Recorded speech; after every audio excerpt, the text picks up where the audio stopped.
Bueno, y estamos de vuelta acá con ustedes en Enfoque Matinal. La Asamblea Nacional Revisora de la Constitución aprobó en primera lectura la propuesta de reforma a la Constitución sometida por el PLD, el Partido de la Liberación Dominicana. Esto a través de su secretario general, Reinaldo Pared Pérez.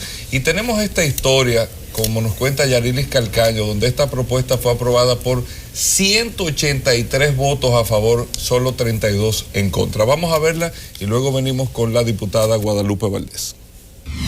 La propuesta de Pared Pérez fue la de modificar el artículo 124 de la Constitución, estableciendo que el presidente de la República podrá optar por un segundo periodo constitucional consecutivo, no pudiendo postularse jamás al mismo cargo ni a la vicepresidencia de la República. Como transitorio, presentamos de manera formal el siguiente texto. Artículo transitorio. En el caso de que el presidente de la República, correspondiente al periodo constitucional 2012-2016, sea candidato al mismo cargo para el periodo constitucional 2016-2020, no podrá presentarse para el siguiente periodo y a ningún otro periodo ni a la vicepresidencia de la República. Las demás propuestas fueron rechazadas y otras dos retiradas. La primera disposición transitoria planteada establece que ninguna reforma podrá versar sobre cambio al modelo de elección presidencial establecido por esta reforma en el artículo 124 hasta el 2065. Lo que equivale a decir que tendríamos por primera vez, si no damos este artículo transitorio responsablemente, una constitución que no se variaría en 50 años para establecer un sistema diferente de elección presidencial. Los debates concluyeron a casi 2 horas y media después de iniciados, luego que la Asamblea acogiera una propuesta de cierre de debates del senador Amable Aristi Castro. No todo el mundo puede hacer lo que quiera, ni está en actitud ni en condición. Hay que saber quién es que tiene la mejor posición para poder aportar en un determinado momento. Solicito a quienes dirigen esta asamblea que ordenen a la brevedad la investigación de los hechos delictivos que han sido denunciados, pues de no hacerse tienden un manto de duda acerca de la legitimidad de nuestras resoluciones. Por el Partido Revolucionario Moderno, 37 de sus diputados votaron en contra de la modificación a la Carta Magna, excepto Fabio Ernesto Vargas Matos y Juan José Morales Cisneros. Minuta Vares Mirabal y Guadalupe Valdés también votaron no. El diputado peledeísta Víctor Sánchez fue el único asambleísta ausente por parte de esa organización política, quien renunció a su curul y al Partido de la Liberación Dominicana. La próxima reunión para la segunda lectura fue convocada para el próximo viernes 12 y se espera que la proclama sea al día siguiente. Yarilis Calcaño, NCDN. Bueno, señores, y para hablar sobre esto que sucedió el sábado pasado, está con nosotros precisamente la diputada Guadalupe Valdés, diputada nacional de la República Dominicana. Gracias por estar aquí, Guadalupe. No sorprendió a muchos, no sorprendió a nadie lo que sucedió en la Asamblea, pero todo el mundo estaba esperando, yo creo que un milagro. En medio de esta situación del sábado, tú tenías una propuesta para hacer una verdadera modificación a la Carta Magna. Fue rechazada. ¿Puedes comentar, para comenzar por ahí, cuál era tu propuesta? Bueno, nosotros consideramos que el artículo 124 de la Constitución debe de mantener su redacción actual. Y debe de mantener la redacción actual porque fue el gran acuerdo al que llegaron las diferentes fuerzas políticas en el año 2010, después de muchos procesos traumáticos de modificaciones en las mismas circunstancias en las que se está planteando en este momento la modificación del artículo 124. Y hicimos una motivación a la Asamblea Revisora, hicimos la propuesta de que se mantuviera la redacción actual que plantea la no reelección del presidente que haya sido elegido para para los 4 años de administración de gobierno. Parecería como que el presidente está ajeno a todo lo que está pasando en el país. Hablan la gente de su partido, hablan los de los partidos de oposición que se sumaron a la propuesta de Reinaldo Pared Pérez. Sin embargo, el presidente no ha dicho una palabra. Bueno, quizá es que le cuesta mucho trabajo hablar y ha preferido hablar a través del silencio y de dejar hacer. Los economistas tenemos una frase que dice dejar hacer, dejar pasar. Cuando no se quiere tomar una posición en torno a una propuesta de carácter económico. Y en este caso, quizás él no ha querido hablar porque justamente cuando en el año 2008 él fue precandidato al interior de su partido en las elecciones internas, recordemos aquella frase emblemática que dijo cuando ganó en esas primarias el expresidente Fernández, y él dijo, subido en una camioneta, en un vehículo en la calle, dijo, me venció el Estado.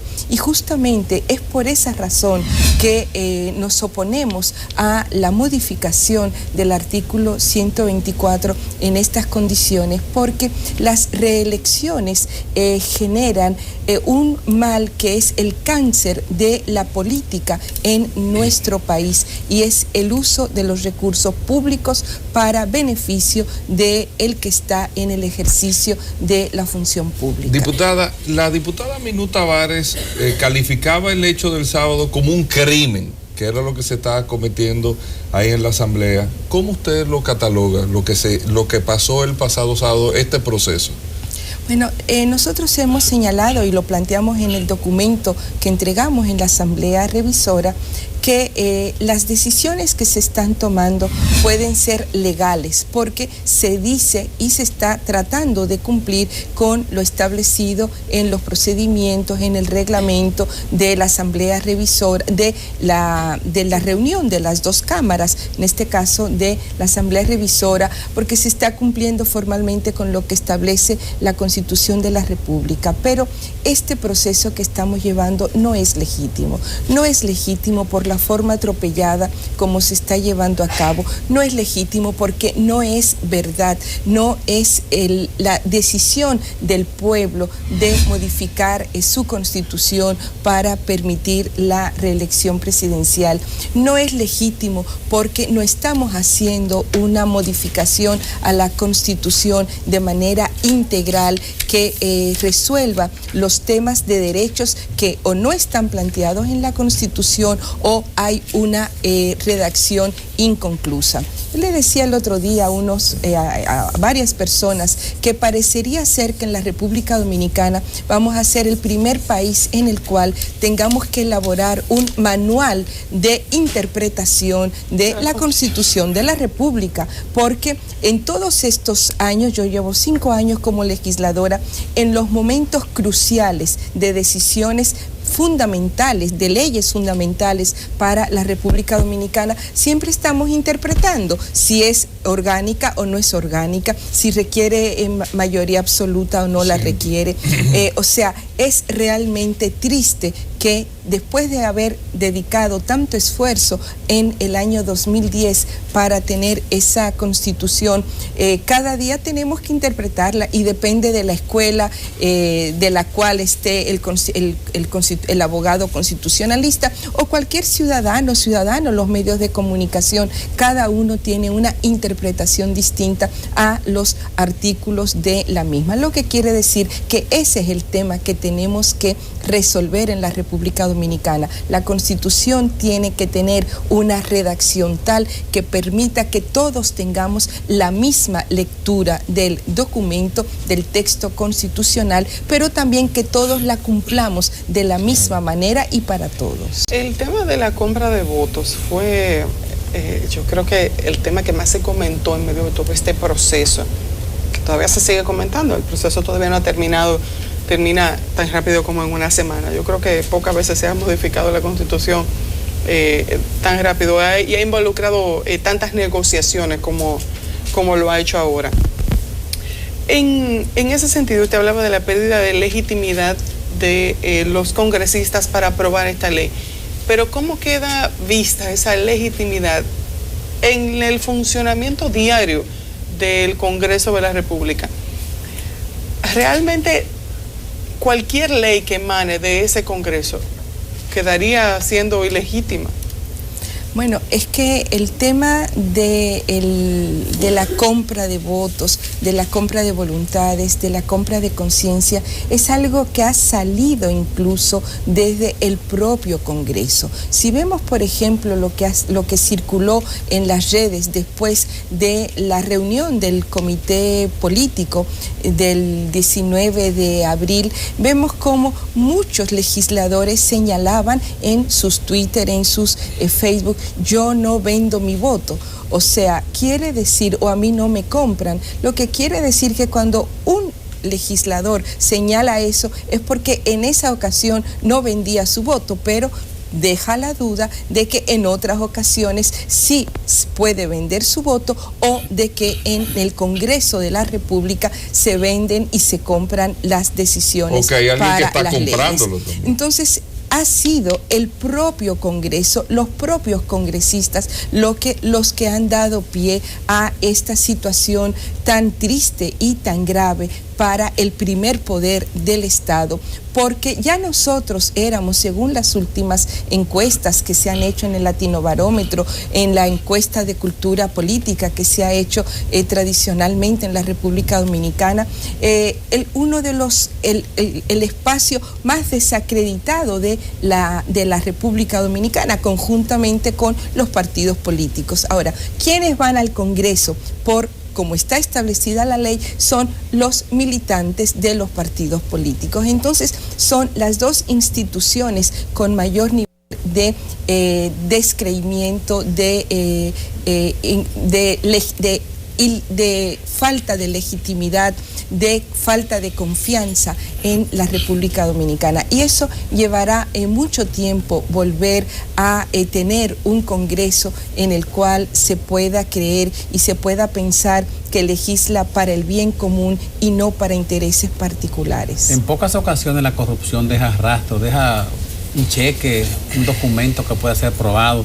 Solamente si algún diputado, algún senador se arriesga a agravar la situación, como se hizo con Vladimiro Montesinos en el Perú, se pueden probar algunas situaciones de delito de Estado. Ahora, ¿hasta dónde en esta situación del sábado, en esta situación que se va a prolongar el próximo viernes y el sábado, la falta del equilibrio democrático en la representación congresional va a ser tomada en cuenta por los votantes en el próximo año? Cuando se le presente la misma gente, la misma cara, lo mismo que negociaron, parecería que en el 2020 se va a repetir de nuevo la misma situación. Sí, pero bueno, con respecto a la situación que se ha planteado en el propio Congreso, desde el propio Congreso, porque fue la denuncia que hizo el diputado Nelson Arroyo en la sesión de la Cámara de Diputados, donde se estaba conociendo la propuesta de ley para la convocatoria a la Asamblea Revisora. Él planteó muy claramente nombres de funcionarios que, según él, habían estado en ese proceso de compra de votos y de ofertas a legisladores. Posteriormente, bueno, eso en la Cámara de Diputados no tuvo ninguna acción inmediata que debió tomarse ahí. La posición que sostuvo el presidente de la Cámara de Diputados, el licenciado Abel Martínez Durán, en su calidad de vicepresidente de la Asamblea Revisora, debió tomarla el martes en la sesión de la Cámara de Diputados, cuando el diputado Nelson Arroyo, además vocero del PRM, lanzó e hizo la acusación formal, pero él la planteó cuando la diputada Minuta Vares Minabal solicitó a la Asamblea que se hiciera la investigación del lugar. Y después hubo otro legislador que señaló, el diputado Frías, señaló que él quiere ser invitado por la Procuraduría General para él poder dar las pruebas de cómo se dio todo ese proceso. O sea, es desde dentro del Congreso que están saliendo las informaciones y las posibles pruebas de esta situación tan grave para la institucionalidad, para la democracia, para la lucha contra la corrupción y la impunidad porque ante una denuncia tan grave, recordemos incluso lo que dijo el propio presidente Danilo Medina, cuando en un momento él dijo que él simplemente ante un rumor de corrupción iba a tomar las medidas del lugar. Entonces, en este momento ya no estamos ante un rumor, se está ante una denuncia que ha sido realizada en el espacio más importante que tiene un país, que es el Congreso de la República, pero además cuando se reúne su asamblea revisora, en este caso es la reunión de las dos cámaras del primer poder del Estado, que es el poder legislativo, reunidos senadores y diputados. ¿Y qué significa cuando está reunida la asamblea revisora? Que está reunida la Carta Magna, o sea, está reunido el país, el pueblo, porque esos 222 representamos al pueblo. Entonces estaba reunido el pueblo, el soberano en ese momento, viendo qué ocurría. Entonces es una denuncia que no puede pasar por alto y que la responsabilidad del Ministerio Público es investigarla en sus máximas consecuencias y además que se tomen las medidas del lugar, sea quien sea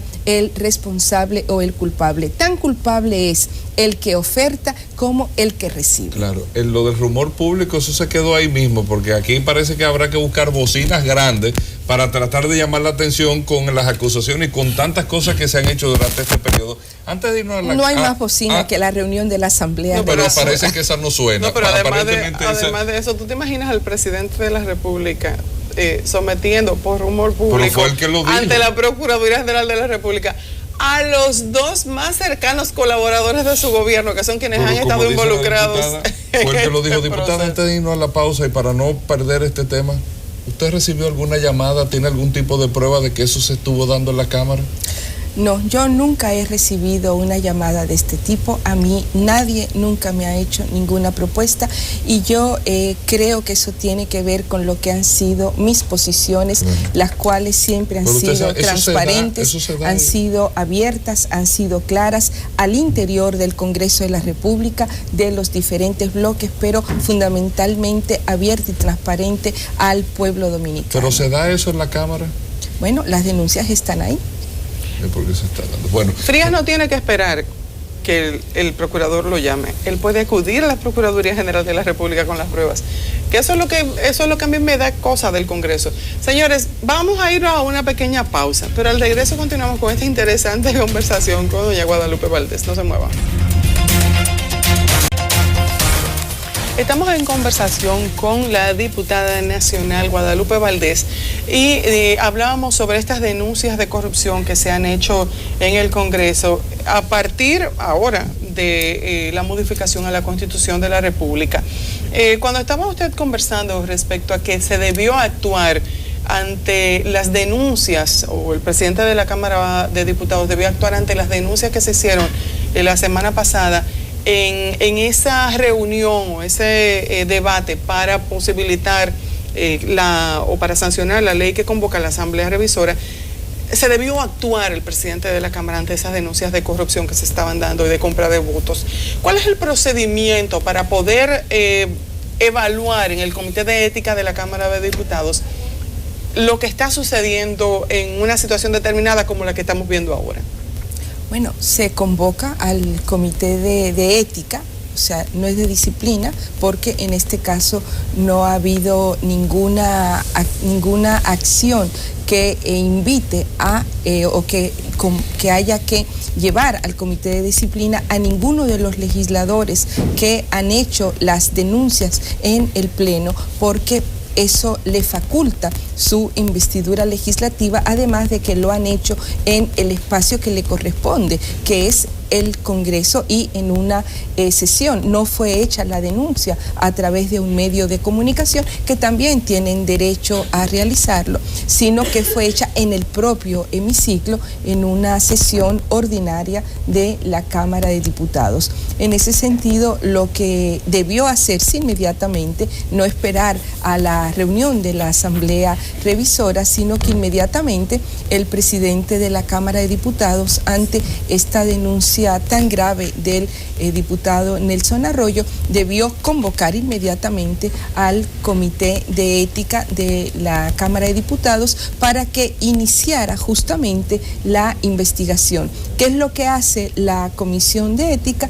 Tiene que escuchar al diputado o los diputados que hayan hecho la denuncia y realizar una investigación estableciendo el objeto y la metodología de la misma. O sea que esa comisión la convoca el presidente de la Cámara, o eso debe solicitarlo el legislador. Puede hacerlo el legislador también, pero por la forma como yo me refiero a el presidente de la Cámara de Diputados, al licenciado Abel Martínez Durán, porque fue él quien en la sesión de la Asamblea Revisora, cuando la diputada Mirabal solicita la investigación, él toma un turno y señala que va a convocar inmediatamente a la Cámara de Diputados, la Comisión de Ética, para que ella vaya allá a presentar las pruebas. Ella no hizo la denuncia, ella lo que solicitó fue que se investigara, y eso es lo que tiene que hacer ahora la Asamblea Revisora a través de sus cámaras. En este caso ya él tomó la iniciativa y la Cámara de Diputados deberá realizar una investigación exhaustiva en ese sentido. Siempre se habló de la posibilidad de que algún diputado, algún parlamentario, diputado o senador, propusiera la modificación del artículo 60 del reglamento interno de la Asamblea para hacer que se aprobara inmediatamente, como algunos querían el sábado. ¿Qué pudo haber influido en que eso no sucediera?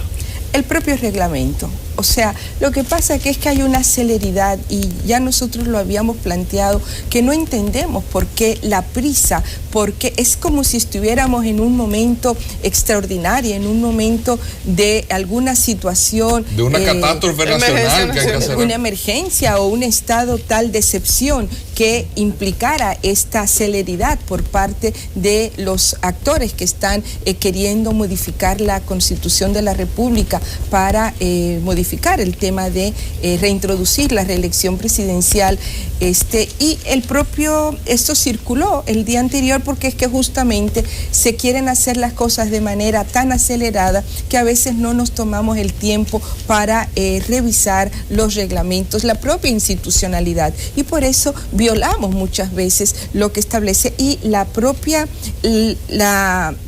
Y da pena que tengamos reglamentos y que los vivamos incumpliendo los mismos que los han hecho, y a veces ni siquiera se toman el tiempo de leer lo que aprobaron en un momento determinado. El reglamento de la Asamblea Revisora, así lo dice: el funcionamiento de la Asamblea Nacional y las reuniones conjuntas de las dos cámaras, aprobado el 24 de marzo del año 2009, ese día. ¿Qué pasa? El reglamento establece muy claramente que para poder ser modificado por la propia Asamblea tiene que haber sido previo tomada una resolución de la Cámara, de ambas cámaras, solicitando a la Asamblea que se modifique el reglamento. Cuando intentaron, parece, realizarlo el jueves, entonces se dieron cuenta que eso no era posible, porque si se sometía la modificación del artículo 60 en la misma Asamblea previo a su inicio, se iba a estar violando el reglamento de la Asamblea Revisora. Diputada, hablando de reglamentos, de violaciones, de modificaciones, mucha gente dice en la calle, y lo dice con tal vez seriedad y convencimiento, más que seriedad, con tal convencimiento, que dice, es que ya nada va a limitar al actual presidente de la República, que está optando por una reelección, que se está haciendo una modificación, a que en el 18 vuelva a vivir este proceso otra vez y se haga otra modificación a la Constitución para que pueda mantenerse ahí. Hasta eso se está llegando ya en la calle, la gente hablando el día a día. ¿Eso sería posible después de esta modificación, otra modificación en el 18? Bueno, es que yo creo que lo estamos viendo en esta modificación. O sea, la Constitución de la República es muy clara, que el presidente que es electo con esta Constitución, que es la del 2010, no puede presentarse a un próximo periodo presidencial. Si fuéramos a cumplir lo que dice la Carta Magna del 2010 programada el 26 de enero, aunque se modificara la Constitución ahora el próximo viernes y se proclamara el sábado como está previsto, el presidente Danilo Medina no debería de estar facultado para poder presentarse en las elecciones del 2016, porque él fue electo con esta Constitución. Exactamente eso mismo fue lo que dijo el diputado Benicio Castillo Semán cuando hizo uso de la palabra en la Cámara de Diputados la semana pasada. Pero como nuestras instituciones, los diferentes poderes del Estado, el Tribunal Constitucional, todo es interpretativo en nuestro país, unos interpretamos de ese artículo una cuestión y otros lo interpretan de otra manera. Y eso podrá ocurrir también en el 2020 y en el 2024 y siempre, porque esa es una de las características de la clase política hoy día, su incoherencia y su falta de respeto a la institucionalidad y a los grandes acuerdos que hemos hecho. Una constitución es un gran acuerdo. Por eso es tan importante el respeto a la Constitución y a los acuerdos que se toman por las diferentes fuerzas. Con todos estos cambios que hacemos de la Constitución para modificar un artículo que interesa a un sector de manera particular en un momento determinado, lo que estamos diciendo que podemos jugar con la Constitución de acuerdo a los intereses en cualquier momento, porque no estamos modificando la Constitución para garantizar derechos, para mejorar la calidad de vida de las personas, para mejorar los problemas de redacción, las limitaciones de redacción del texto constitucional, sino para resolver el tema de la reelección presidencial solamente. En medio de toda esta conversación, uno de las discusiones siempre tiene que ver con el tema de la interpretación de la Constitución. ¿Es tan confusa nuestra Constitución que posibilita este tipo de debates o es simple y sencillamente circunstancial? ¿Debe ser blindada la Constitución para no ser modificada tan frecuentemente? Bueno, es claro de que hay una redacción interpretativa y eso es porque lo hemos visto en los últimos, cuando se planteó lo del Código Penal, o sea, en las diferentes leyes de gran importancia para el país hemos tenido diferentes interpretaciones. Bueno, lo vimos en lo de la ley de partidos políticos. Lo de la ley de partidos políticos fue el caso más grave en los últimos años también en la Cámara de Diputados. La propia comisión que estudió el proyecto de ley, que fue una comisión especial, recomienda que esa es una ley orgánica y ese es el rol de las comisiones según el reglamento de la Cámara de Diputados, pero cuando va al Pleno, el presidente de la Cámara de Diputados, la primera propuesta que hace es que se modifique esa recomendación de la comisión y que en lugar de votarla como ley orgánica, se votara como ley ordinaria. O sea, quiere decir que ajustamos la institucionalidad de acuerdo a los intereses en un momento determinado. Sobre el tema de blindar la Constitución, no se puede blindar una Constitución que está siendo hecha a la medida de los actores y sectores que están en este momento en el ejercicio del gobierno, del Poder Ejecutivo o de los congresos, sino que tiene que ser una constitución. Lo que esto nos está indicando es que el país tiene que darse una reforma constitucional integral en la que realmente participe el pueblo, que es el soberano, en la que los diferentes sectores aporten a la Constitución, a su redacción, y esto queda claro que la vía para realizarlo es una asamblea constituyente, porque por la calidad y la mala calidad y la forma como hemos llevado a cabo esta reforma, el Congreso de la República, desde mi punto de vista, queda invalidado para seguir haciendo asambleas revisoras que ajustan sus modificaciones a intereses particulares y no al bien común, que es lo que tiene que realizarse en el país. Bueno, doña Guadalupe, muchísimas gracias por haber estado con nosotros en esta mañana. Siempre es un placer conversar con usted.